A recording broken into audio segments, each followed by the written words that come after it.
be liked by the white people.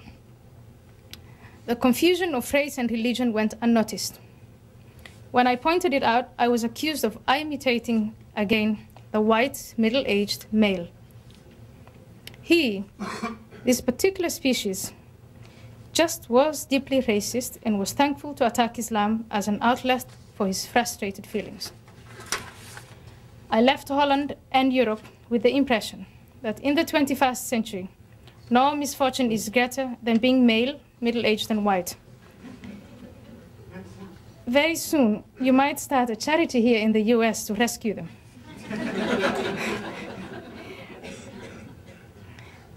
This is the background to the writing, or rather the telling, of Infidel. Nowhere in Europe can an immigrant on the left side of matters, for that's where I am, join in a debate on the most pressing issues of our time without having to either join in the chorus of victimhood. We, the immigrants, and especially those of us who are Muslims, are victims of racism, Islamophobia, imperialism, and most recently, colonial feminism. That's new, Christina. Pity us, and let's bring in our most backward beliefs and practices under the banner of multiculturalism, or pay and perish, because your forefathers were slave traders, colonizers, and racist. Or make public every detail of your life that might convince your peers. Talk about your journey to the West. Try and recall your childhood. Tell it so that we can understand it. Put a face to the statistic. 140 million women who have undergone genital mutilation is too much to stomach. One woman among us we see, relate to, who is one of us having undergone that terrible experience, will move us into legislation, perhaps. But then I ask, what about the United Nations reports, the immigration numbers, the excellent scholarly works of people like Bernard Lewis, the numerous NGOs, all there in the Muslim lands trying to help? What about the endless peace process between the Israelis and the Palestinians, Kosovo, Bosnia, victims here in Holland, France, the UK, Germany, of honor killings, violence against women in the name of Allah? What would one more story add to the numerous ones? My friends on the left convinced me that it would be a story with a face, the story of someone we know, someone who made the journey and succeeded in becoming one of us with no mental or social despair. And thus I was elevated by my newfound friends on the left, catapulted from a recent graduate to an icon. An icon of what? In debating Islam and the treatment of women within Islamic nations, my friend on the left need a Muslim, preferably a woman, to agree or disagree with. The current debate on Islam and the West is not about the left and the right.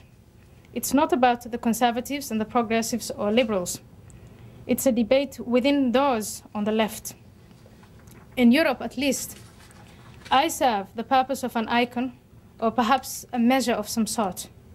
On which side of me do you find? If you radically agree with Hirsi Ali, you're an extremist. If you radically disagree with Hirsi Ali, you're an extremist too. If you agree or disagree, depending on what she's advocating at the moment, you're a moderate. Interestingly enough, this position is most common among my conservative friends.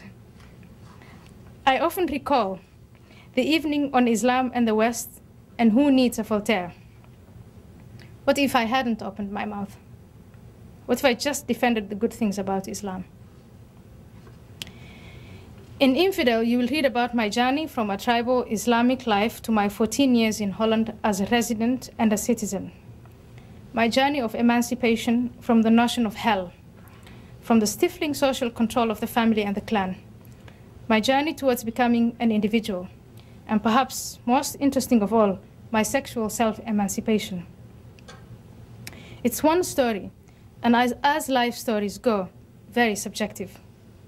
It's not about empirical data, but about likes and dislikes, about prejudice and learning to discard them, about the frightening adventure of putting aside the moral framework that my parents gave me and adopting those of the great Satan, summarized in the motto, life, liberty, and the pursuit of happiness.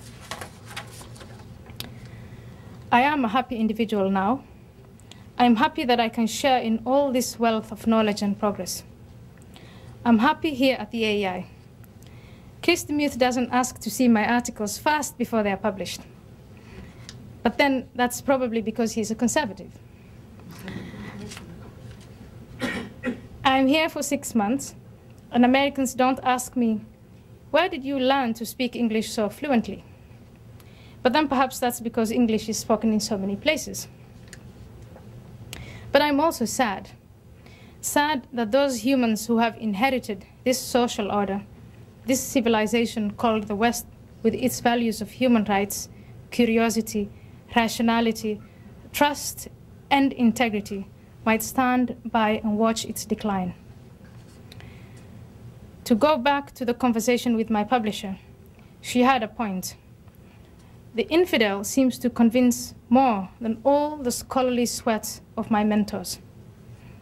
It's a disturbing reality that citizens of liberal democracies will be skeptical of research results and allow themselves to be moved into a point of view.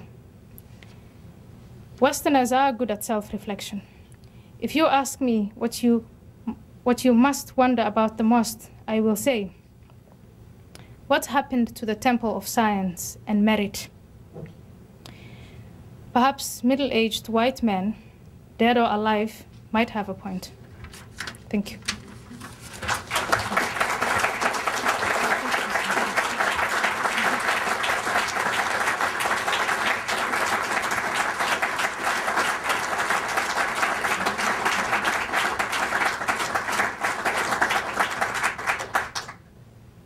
Thank you. I'll take questions. And I think someone must come and point out who. A microphone will be moving around the room. Yes. So,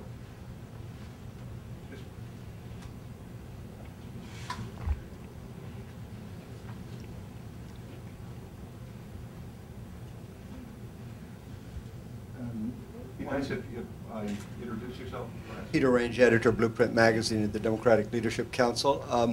I heard the radio interview yesterday, or whenever it was, where this thing, colonial feminism or feminist colonialism came up, and it's very interesting. You touched on, and would you elaborate a little bit on that? What do you understand under that? I didn't understand it.